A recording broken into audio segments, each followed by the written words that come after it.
made your UFC debut.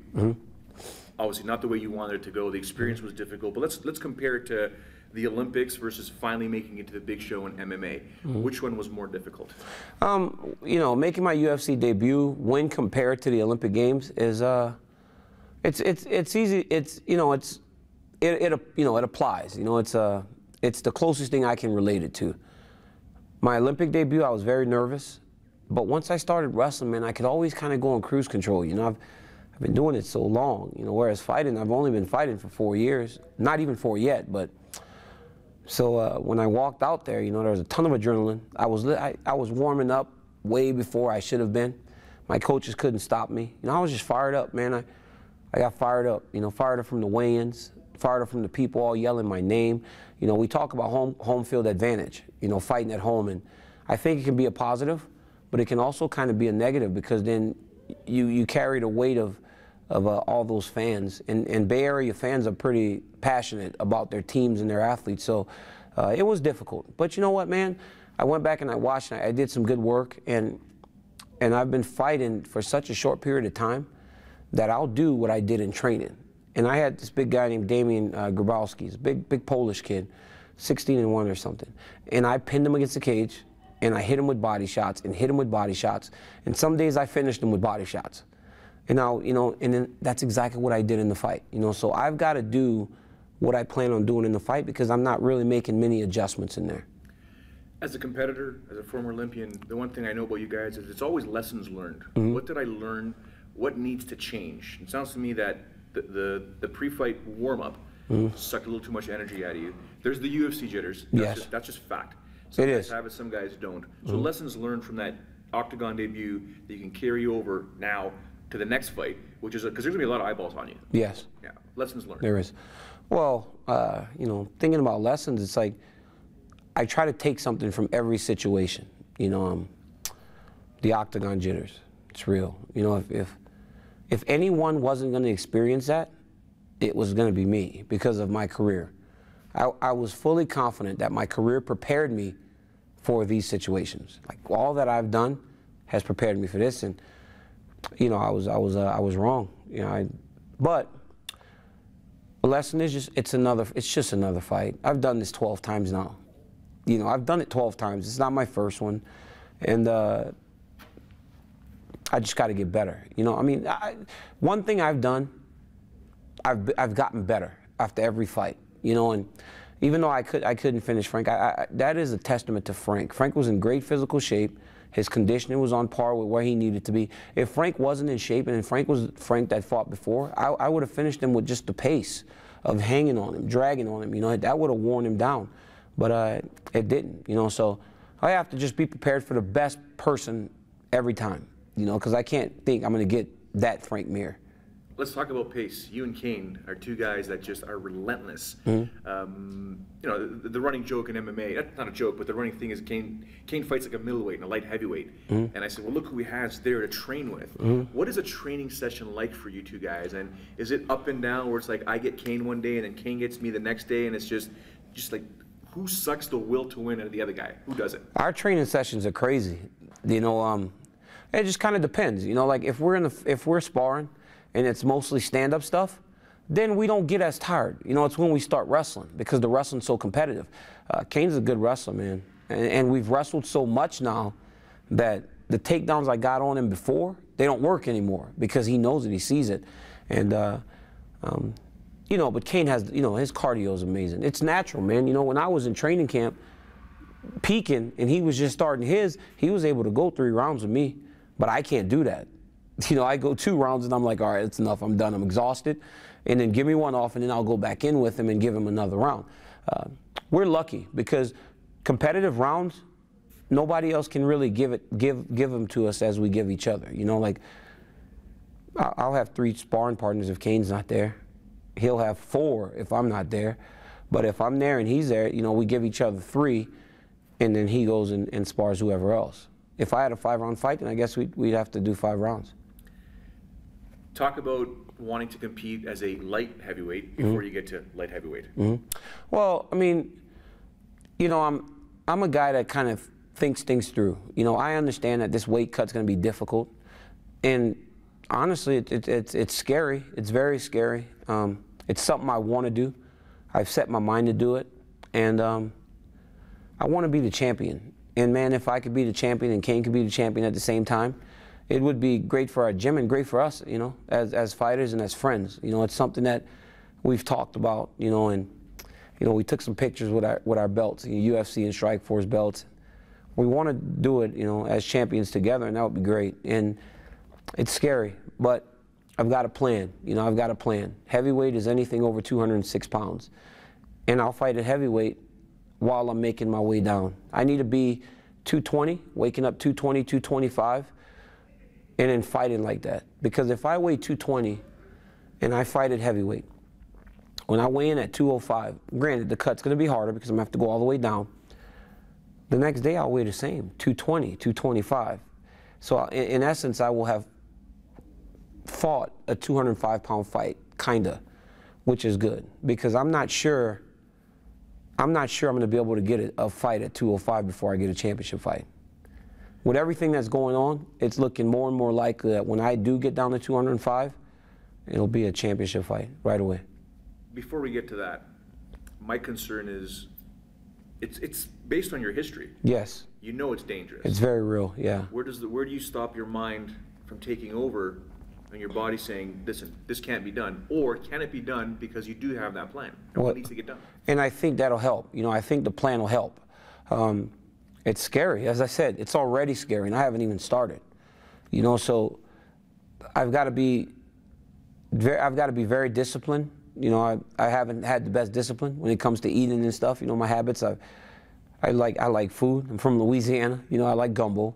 I like red beans and rice and dirty rice. You know, I like to eat. You know, but if I am to accomplish my ultimate goal, I've got to do this for myself, for my family, my kids, to provide for them a life that I didn't have. And when you have that type of motivation, anything's possible. You bringing anyone in to help you out? Well, I mean, you know, I'm talking to people now. I just picked up a new sponsor, Automatic MMA. They're a Nutri company. They'll help me, you know, with my supplements and products. I get all that for free now. Great company. I had a conversation with Mike Dolce. You know, he seems to have figured it out, and his confidence is key. His confidence that he can get it done, it's infectious. You know, you look at him and you can do it, and I'm like, yeah, I can do it, right? We're gonna do it together. You know, so it's I've talked to Mike, and you know, I've talked to my management. You know, I've got a mentor, Bob Cook at AKA, that I go to him for everything. And he's confident that I can do it because I train hard. You know, I just got to change a couple things. I mean, I weighed 265 pounds when I started fighting. And now I wake up in the morning, I'm 235, you know. So I've changed some things already, but I haven't changed them all. I've got more work to do, and I think I can do it. So the fight at 205 will one day be a championship fight. You believe that? I do, with all my heart. Before that, there's another heavyweight fight. And you want to fight at a fairly light weight to fight at heavyweight. Yes. When do you envision that next fight taking place? And is there an opponent the UFC or yourself are saying, you know what, I'll fight him? They haven't told me. You know, I think there are a lot of big heavyweight fights playing out. I asked them for big fights. You know, I don't want to fight someone that's not in the higher levels of the division. Now, granted, that does work as a double-edged sword, because if I win, I'm knocking off contenders. But, you know, I just want to be pushed. You know, again, I'm still so new to this that I need to be in there with guys that actually push me. You know, I've been through my career, and I'm not sure I've lost a round yet in 12 fights. But Josh Barnett pushed me to the limits, you know. So in every second of every round, I was able to, I grew in that fight, you know. I matured in that fight with Josh, you know, and I haven't had that with anyone else. You know, even the Frank fight, you know, there was never any problems. You know, the kicks in the third round, but, you know, 2 or 3 kicks in a fight, that's not really much of anything. So I want to be pushed. You know, I want to be tested, because I couldn't imagine standing in that cage, looking across at Jon Jones and never have been tested, because you know he's going to test you and put you in situations that you've never been in. He's a great fighter. Regardless of what you think, anyone thinks of him. He's one of the top 3 fighters in the world, hands down, and I think he's probably 1 or 2. But he's going to test you, and he's going to push you, take you to places that you've never been, and you know, he loves being the champion. You know, he showed that in the Vitor fight. So I want to be pushed, you know, and I get it in the gym, but it's a difference, you know. How do you keep the emotional side from Daniel Cormier coming out and saying, I'm going to hurt this kid for what he's done? Because you guys have a bit of a history in the past. And now with this recent tweet that you... It's not the first one, actually. He's kind of been doing it, you know, I mean, he's kind of been doing it, you know. It's kind of his thing, you know. I kind of get a lot of flack for, you know, talking about Jon, even though I'm asked these questions, you know, about Jon. But it's not even me, you know. I don't really do him anything, you know. I don't seek out Jon. Jon's in the division beneath me. Why do I want to compete against him? Why do people want to fight Floyd Mayweather Jr.? You want to fight the best. If you're a competitor, you want to fight the best. You know, obviously, Kane and I's situation, it supersedes that. So I can't fight him. I can fight the guy beneath me. That's the closest. That's my best option. So why not seek him out? Why not go and test myself at a level that I've never been tested before? I like your analogy about, because it had me thinking about being a coward and not putting at DC MMA. Why would he do that? I don't know. I don't know. I actually have no idea why he does that. You know, I've wrote tweets to Jon directly, and I've always put his name in there because I want him to see it. If I see Jon and him and I have an issue, I'll go right up to him and talk to him about it. Which you have done before. But I'm not sure he'd do that to me. Does that make him a coward? No, it just makes he addresses situations differently than I do. Listen, I'm a dad. You know, I've got a great woman. I've got a family, you know, and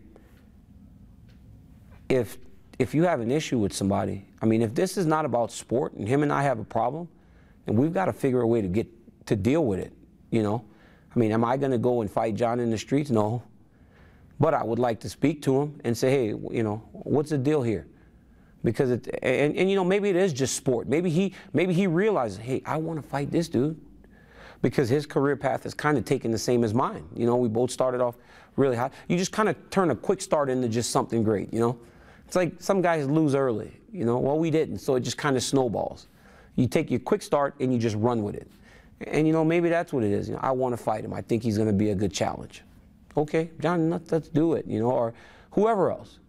Let's do it, but let's do it for sport. Let's do it to push ourselves. It's funny, I was hearing Aaron that people talk about Kane and Jr. potentially fighting 5 times in their career, and I've long maintained that DC and Jon are going to have a crazy rivalry. I know it's way ahead. I might be looking too far ahead, but I've got the sense that you two guys are going to have in-cage battles for a very long time. Well, I mean, but you know, that all boils down to one thing. You know, Jon's the man. You know, he's the man. I've got to win. If I don't win the first one, then there is no rivalry. Junior Dos Santos will get to fight Cain Velasquez a lot of times because he won the first one. So regardless of what happens in the next 2 or the next 3, you'll always know that there's that chance that Junior could get it done. So if I go in there and I get beat up by Jon, which could happen, he could go in there and he could beat me up, he could submit me, he could make me look bad. Nobody will want to see that again. The first one's key. I've got to win the first one.